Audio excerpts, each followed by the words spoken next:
दुनिया तक पर टॉप 5 में देखिए। भारत और चीन के विदेश मंत्रियों के बीच तकरीबन 10 महीने बाद एक बार फिर से वास्तविक नियंत्रण रेखा यानी एलएसी को लेकर बातचीत हुई। दोनों के बीच करीब 1 घंटे चली बातचीत में तनाव खत्म करने पर कोई सहमति बनती नहीं दिखी। हालांकि भारत ने दो टूक स्पष्ट कर दिया है कि एलएसी विवाद को लंबा खींचना दोनों देशों के हित में नहीं है। जयशंकर ने चीनी विदेश मंत्री के समक्ष अपना पक्ष रखते हुए साफ कर दिया है कि एलएसी पर अपनी तरफ से यथास्थिति बदलने वाला कदम स्वीकार नहीं किया जाएगा। हालांकि दोनों पक्ष आगे भी बात करने को राजी हैं, जो एक शुभ संकेत है। अफगानिस्तान से अमेरिकी फौज की अभी पूरी तरीके से वापसी नहीं हुई है, लेकिन यहां गृह युद्ध की आहट सुनाई देने लगी है। अफगानिस्तान में हो रही भयंकर लड़ाई के बीच संयुक्त राष्ट्र ने मानवीय संकट की चेतावनी दी है। यूएनएचआरसी ने कहा कि अगर अफगानिस्तान में जल्द ही शांति कायम नहीं होती तो बड़ा मानवीय संकट खड़ा हो सकता है। साथ ही यूएनएचआरसी ने कहा कि इस साल की शुरुआत से अब तक करीब 2,70,000 अफगान लोग हिंसा और असुरक्षा की वजह से अपने ही देश में बेघर हो गए।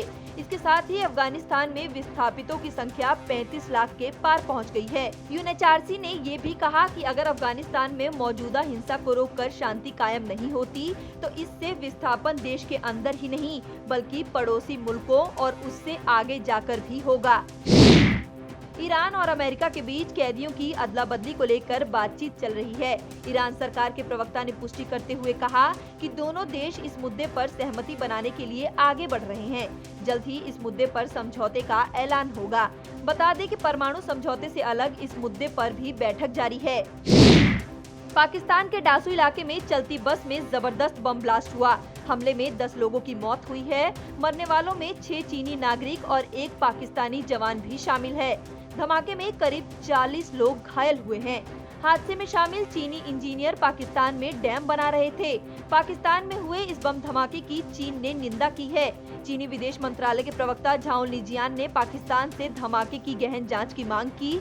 लिजियान ने चीनी कर्मचारियों और संस्थानों की सुरक्षा पुख्ता करने की अपील भी की।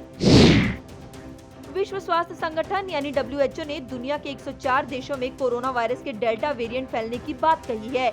WHO ने सभी लोगों को जल्द ही वैक्सीन लेने की अपील भी की। बता दें कि पहली बार भारत में डेल्टा वेरिएंट पहचाना गया था।